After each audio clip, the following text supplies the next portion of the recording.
자, 첫 번째 썰 한번 가보도록 하겠습니다. 댓글 컨텐츠고 영상 제목, 요즘 같은 시대에 돈 빌려주면 못 받는 건 당연한 겁니다 라는 영상이 달린 댓글입니다. 제가 돈 관리 얘기 자주 하는데 저는 돈 거래하는 걸 원하지 않아요. 저는 약간 어떤 마인드냐면 돈을 빌려주지도 말고 빌리지도 말자, 이런 마인드예요. 저는 인간관의 기본적인 좀 도리라고 생각하는 게, 남에게 금전적으로 피해가면 안 된다, 그런 마인드예요. 그리고 나도 금전적으로 피해 가서는 안 된다. 근데 우리가 살다 보면 금전적으로 피해를 받는 경우가 많이 생겨요. 피해를 주는 경우보다.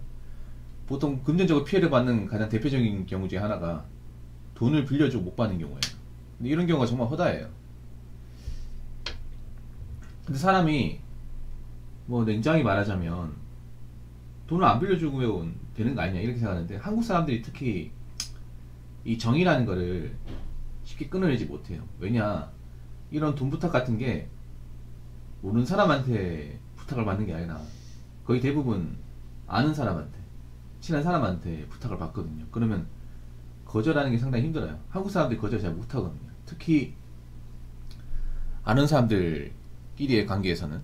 그래서 마지못해 돈을 빌려주는데 못 받죠, 거의. 그리고 빌리는 쪽은 오히려 그걸 이용해요. 이 사람이 나랑 친분이 있기 때문에 나에게 쉽사리 돈 얘기를 꺼내지 못할 것이다. 근데 여러분의 어떤 그런 소중한 돈을 못 돌려받으면 열받지 않습니까?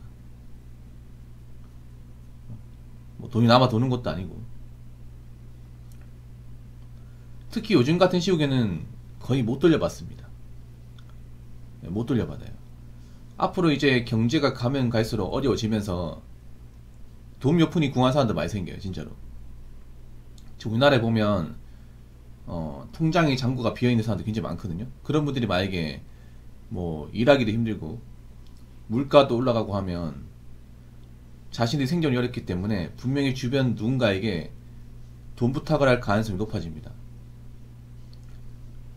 사기가 각박하다는 게 뭐냐 하면, 돈 없는 사람은 돈이 없기 때문에 더 궁핍해진다는 거예요. 그래서 여러분 주변에 누군가에게 돈 부탁을 받을 가능성이 높습니다. 그럴 때 좀 그분한테는 안타깝지만 냉정하게 거절해야 돼요. 냉정하게. 아마 이 시기 때 돈을 빌려주면 못 돌려받아요, 진짜로. 생각보다 우리가 알아야 될 게, 여러분 주변에 빚진 사람들 많아요. 채무관계 안 좋은 사람들 많아, 대한민국에. 제 방송을 보는 분들 그래도 건실하게 살고 빚도 없고 돈 모으고 이런 분들이 많을 거예요. 근데 대한민국 실제로 여러분 주변에 보면 말을 안 해서 그렇지 좀 신용도가 낮거나 여기저기 빚잔치를 벌려놓은 분들 많아요. 그래서 분명히 제가 봤을 때는 여러분 살면서 이 돈 빌려라는 부탁을 받을 가능성이 높습니다.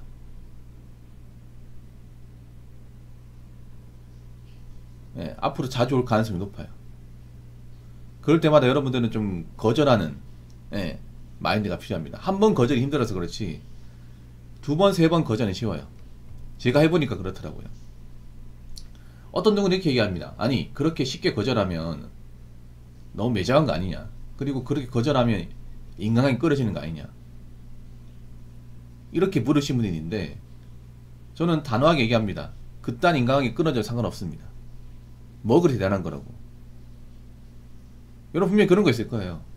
저 사람과의 어떤 그래도 소중한 관계가 끊어질까봐, 영영 못 볼까봐, 사이가 틀어질까봐 두려워서 돈을 빌려준 사람이 있는데, 그 사람이 살면서 얼마나 님한테 도움을 주던가요? 여태까지 도움 받은 적 없을까요, 여러분들? 한번 생각해보세요. 나한테 돈을 빌려간 사람이 나한테 여지껏 살면서 좀 큰 힘이 되어준 적이 있는지, 도움을 받은 적이 있는지. 대부분 없을 겁니다. 그 말은 뭐냐 하면 앞으로도 없을 거예요. 정말 여러분이 살면서 큰 힘이 되었던 사람은 돈을 빌려갔던 사람이 아니라 평소에 돈 얘기는 안 꺼내는 사람이에요. 열심히 사는 사람. 특히 이 시국에 이제 돈을 빌려간 사람들은 뭔가 좀 안 좋은 행동을 많이 하기 때문에 돈을 많이 빌려갑니다. 우리가 정상적으로 살았다면, 우리가 이제 직장 다니면서 열심히 살았다면 월급만으로 충분히 감당이 가능해요. 월급만으로. 돈을 빌려가는 사람도 월급 받습니다. 저도 월급 받고, 그 사람의 나나 급여적으로는 차이가 없어요. 근데 난 돈이 있고 왜 그 사람 돈이 없을까? 이상하지 않습니까?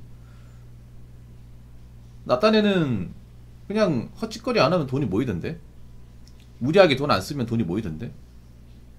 그러면 똑같이 일했으면 돈이 없다는 것은 이상한데 돈을 꼬라박았다는 거죠. 네. 그것만 보더라도 객관적으로 상태가 안 좋은 거예요.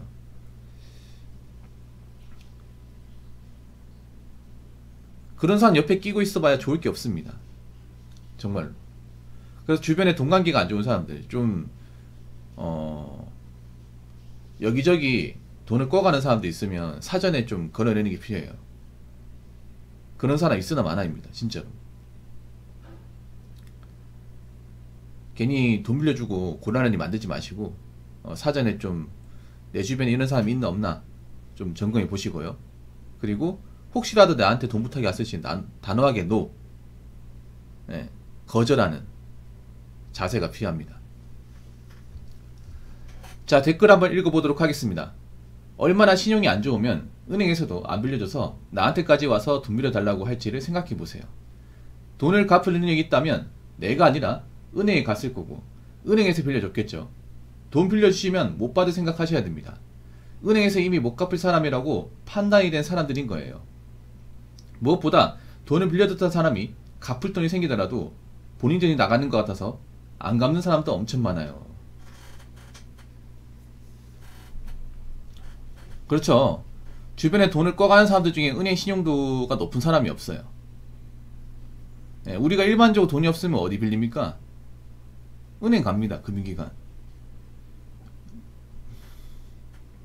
여러분, 금융기관에 빌리는 거하고 일반 개인한테 빌리는 거하고 큰 차이가 두 가지가 있어요. 큰 차이가 두 가지.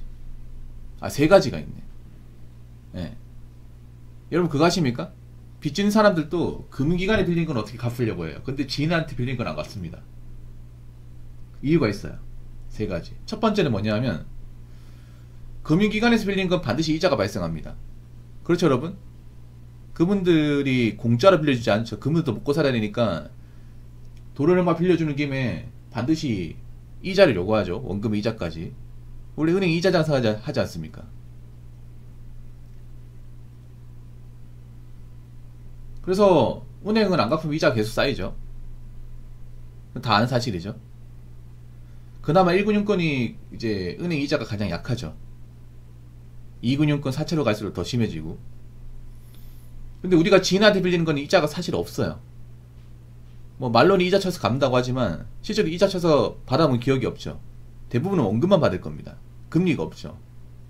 그럼 어느 쪽이 더 무서울까? 금리가 있는 금융권이 무서울까? 아니면 금리가 없는 지인한테 빌린 돈이 무서울까? 금기관이 더 무섭겠죠. 그리고 두 번째는 뭐냐면, 금기관은 정해진 날짜에 이제 돈이 안 들어오면 무조건 전화가 옵니다. 무조건 추심이 와요.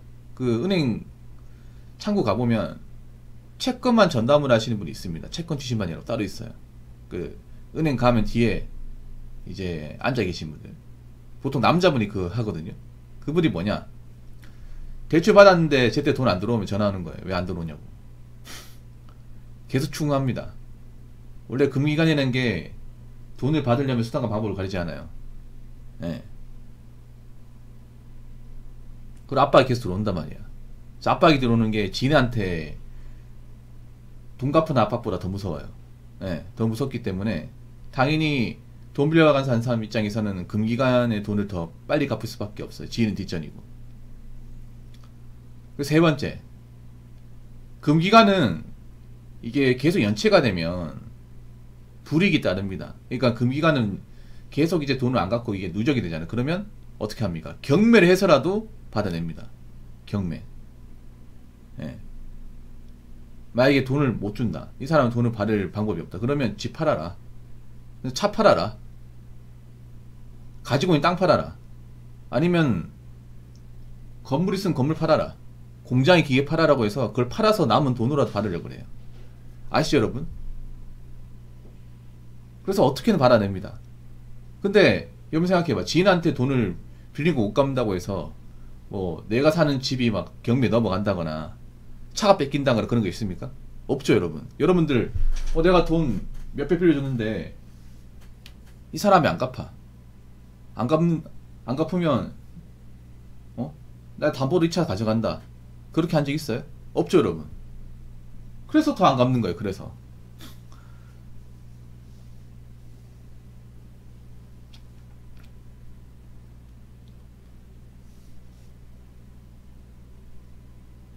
더 받기 힘든 거고, 강제성이 없다 보니까. 여러분 한번 생각해 보세요. 우리가 지인한테 돈을 빌리고 나서 제때 안 갚는다고 해서 법적으로 처벌할 수 있는 게 아니에요. 보통 이제 채무관계에서 이제 안 갚으면 사기죄가 성립한다고 하는데, 이 사기죄가 성립하려면 여러분 어떻게 되냐면 그냥 제때 못 갚는 거, 그것만으로 사기가 안 됩니다. 보통 이제 채무관계에서 사기가 되는 케이스는 뭐냐면, 이 사람이 처음부터 내 돈을 갚을 생각이 없다는 것을 이제 좀 증거가 있어야 돼요.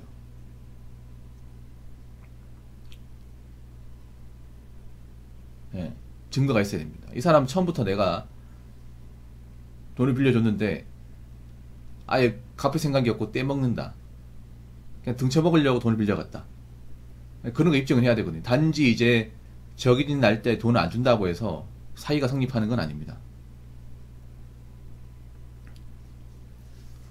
자, 그리고 무엇보다 돈을 빌려줬던 사람이 갚을 돈이 생기더라도 본인 돈이 나가는 것 같아서 안 갚는 사람도 엄청 많아요. 그렇죠?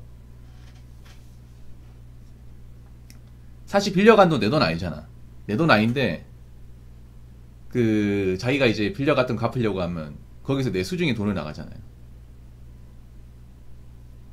네. 그거 아까워하는 사람도 있어요. 그거 아까워하면 안 되지. 근데 이런 마인드 가진다는 것 자체가 평소에 돈을 빌려가는 사람들 마인드가 이미 걸러먹었다는 거예요. 자기 돈은 소중하고 남의 돈은 소중하지 않는 거잖아.